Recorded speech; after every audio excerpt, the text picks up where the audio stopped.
Le combat de 2012, c'est de préserver le principe du repos dominical, c'est-à-dire de permettre aux travailleurs de consacrer un jour de leur semaine à leur famille, au sport, à la culture, à la liberté. Et j'y veillerai.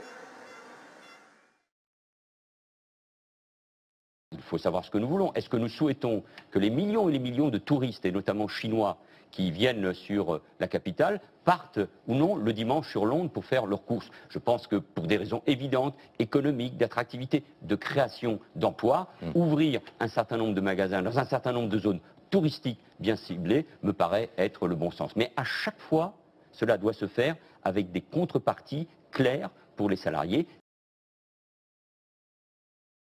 Et vous savez, aujourd'hui, il y a beaucoup de Françaises et de Français qui, le dimanche, travaillent dans des usines. Ça choque personne. Or, pour les usines, il y en a beaucoup qui fonctionnent le dimanche.